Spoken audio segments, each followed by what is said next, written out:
الحمد للہ رب العالمین، بسم اللہ الرحمن الرحیم۔ ان الصلاة تنہی عن الفحشاء والمنکر، صدق اللہ مولانا العظیم وبلغنا رسولہ النبی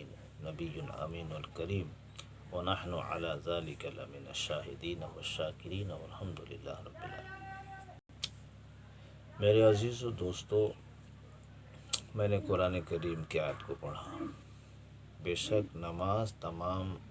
بری باتوں سے اور بے حیائیوں سے روک دیتی ہے، لیکن بات یہاں پر سمجھنے کی بات ہے، وہ بری باتوں سے بے حیائیوں سے نماز روک دیتی ہے، تو نماز بھی پڑھ رہا ہے اور بری باتوں سے غیبت چغلی سے بھی نہیں بچ رہا ہے۔ امت جو ہے، قرآن میں اللہ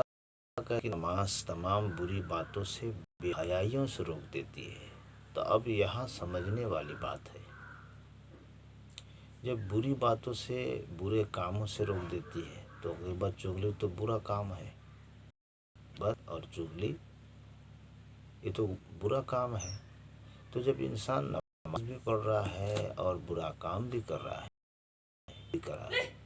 تو اس سے پتہ یہ چل رہا ہے، اس سے بات یہ سمجھ میں آ رہی ہے کہ اس کی نماز کمزور ہے۔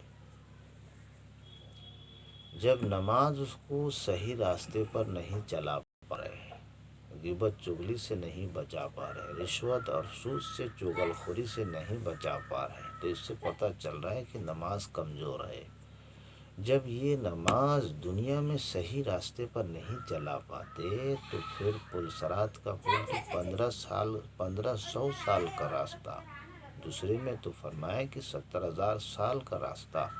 تو اتنا لمبا پل جو ہے، جو بال سے بھی باریک تلوار سے بھی تیز ہوگا، تو وہ کیسے پار کریں؟ جب یہ دنیا میں ہم کو صحیح راستے پر نہیں لے کے جا پا رہی ہے ہماری نماز، تو وہ جنت تک کیسے پہنچائے گی؟ اور ہم کہتے ہیں کہ وہ اللہ بڑا ہے، اللہ بڑا ہے، گناہ بھی کر رہے ہو، نماز بھی پڑھتے جا رہے ہو، نماز کے اندر نہیں ہے تو اللہ بڑا ہے۔ میرے عزیزو، میرے دوستو، یہ چیزیں ہم کو سمجھنا چاہیے کہ نماز جاندار کرے اور شاندار کرے، نماز کو مضبوط کرے۔ جیسے حضرت علی رضی اللہ عنہ نماز پڑھتے ہیں، امام زین العابدین نماز پڑھتے ہیں، ان کے گھر میں آگ لگ گئی، بستی کے محلہ کے سارے لوگ جمع ہو گئے، اور امام زین العابدین سے کہا کہ آپ نماز پڑھتے جا رہے ہیں، آپ کے گھر میں آگ لگ گیا، ہم لوگ دور دور سے آ گئے، آپ کو خبر بھی نہیں۔ تو کہا کہ میں تو نماز پڑھ رہا تھا، جہنم کی آگ نے دنیا کی آگ کو ٹھنڈا کر دیا، مجھے احساس بھی نہ ہوا۔ بتاؤ، تو کس نماز تھی؟ ایک بزرگان دین کو تیر لگا، ایک پھوڑا نکلا، تو ڈاکٹر نے علاج کیا، حکیم ڈاکٹر نے کہا کہ یہ پھوڑے سے ان کی جان کو خطرہ، یہ اگر پھوڑا کاٹ دیا جائے تو ہو سکتا کچھ گنجائش۔ تو پھوڑا کاٹنے کو آگے بڑھے تو بولے کہ نہیں، کاٹنے کی ضرورت نہیں، گھر کو آ گئے، اپنے گھر والوں سے کہا کہ